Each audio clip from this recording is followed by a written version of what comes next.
This is the TX stabilizer, the new kit on the block after the Staebies were released. Those were considered by many to be the best stabilizers that you can get in the market now, although there are some stem compatibility issues, but that's a topic for another video.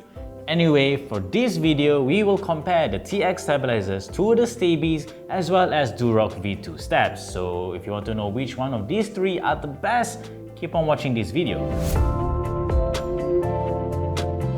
Before we get to the meat of the review, do note that this is actually the second revision of the TX stabilizers.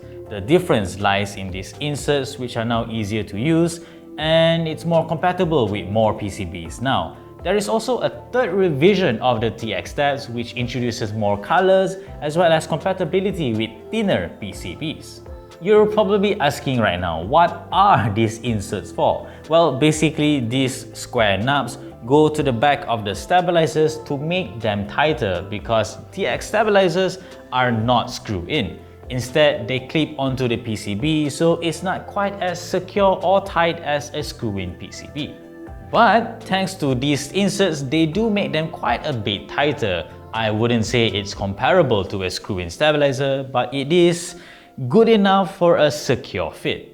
In terms of pricing, we actually got these TX stabilizers from Reebok Keyboards, a local vendor based right here in Malaysia. They are selling these stabs for 79 ringgit 90 cent for a set, and it's not super cheap, but it's also about the going price for most stabilizers on the market now, so it's a fair price in my opinion. But if you're not from Malaysia, you can get it from MacKeyboard.com instead. Based in the US, they are selling these stabs for about $18 for a set. But the TX stabs are actually sold out everywhere right now. To be fair, Staebies are a lot harder to get because they're still testing out the prototype units for the final batch. In comparison, the TX stabs are at least regularly restocked to a certain extent. With that in mind, I would say it's a little bit easier to get your hands on these than the Staebies.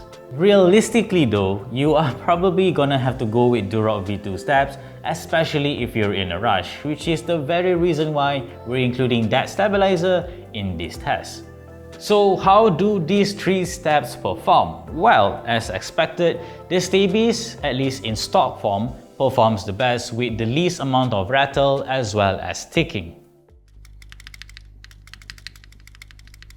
The TX stabilizers are a close second because they do tick a little bit, but in terms of rattling, it is kept to a minimum. As for the Durock V2, you might as well take a rattle toy because that's what they are. I mean, Durock V2s are amazing, yes, if you tune it, but in stock configuration, you really shouldn't be using it like that. Once they are looped, it's a little bit harder to differentiate all three of them, though as expected, the Durock V2, especially when they're not wholly modded, do have a tendency to tick, especially on the spacebar. And then it's really a toss-up between Staebies as well as TX stabilizers. Once they're looped, without the need to wholly mod mind you, they perform very similarly.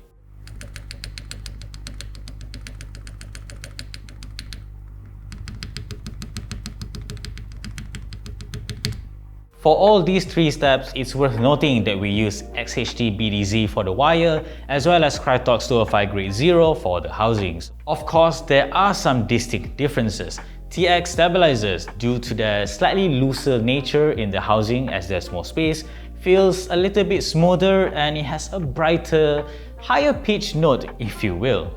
As for the Staebies, because they are a lot tighter with less tolerances to move around, they do feel a little bit, I wouldn't say scratchy, but they do feel tight and secure, so you do feel a little bit of that resistance. On top of that, it is also ever so slightly lower pitch, so if you want a talkier keyboard, Staebies are the way to go.